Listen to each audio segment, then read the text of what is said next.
À la Bibliothèque royale de Copenhague se trouve un livre en vélin du XVIIe siècle, écrit par le père Pierre Danes, qui a abondamment voyagé en Afrique du Nord. Il y décrit les cachots et les bagnes d'Alger. Il dresse la liste des esclaves français qui attendaient une rançon, des marins de la France entière. Lorsque le montant de la rançon est réuni, le nom du captif doit être ajouté à la liste des esclaves qui peuvent être libérés.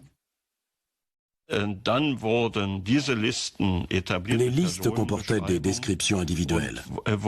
Elles étaient vérifiées à Alger. Dans toute l'Europe, on trouve dans les archives des registres et des lettres qui décrivent les tâches dévolues aux esclaves.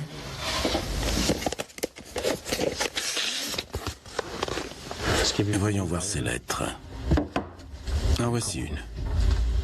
Parmi les archives, Éric Goebel a découvert un document exceptionnel par sa rareté. Cette lettre a été écrite à Alger le 10 janvier 1710. Elle est en danois. L'écriture n'est pas très belle, mais ce qu'il faut voir, c'est ceci.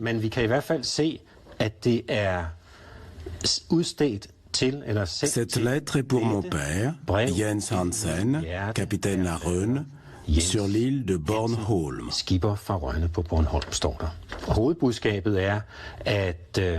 C'est un jeune homme qui a été fait prisonnier dans le détroit de Gibraltar. Il s'est retrouvé esclave à Alger et il est au plus mal. Il demande à sa famille d'envoyer de l'argent pour racheter sa liberté. Il a estimé le nombre des esclaves blancs à 25 000 à l'époque à Alger. Notre estimation pour la période qui va de 1540 à 1650 est qu'à peu près 600 000 esclaves sont passés par Alger. Les archives royales danoises ont conservé plusieurs documents liés à ces accords. Voici un sauf-conduit algérien. Nous n'avons que la partie danoise. Comme vous le voyez, il en manque une partie. C'est un document que le capitaine danois emportait avec lui.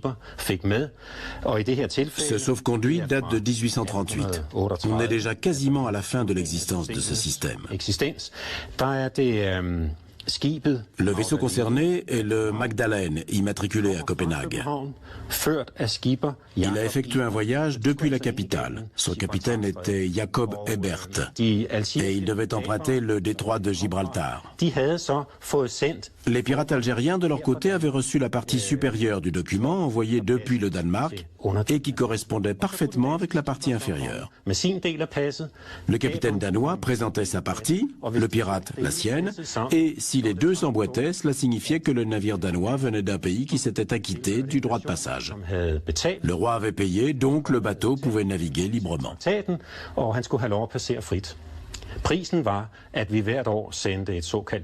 Le tribut annuel consistait en une cargaison de poudre et de boulets, de faucons d'Islande, de cornes de narval et d'autres produits du Nord. C'était de cette manière que le traité était scellé.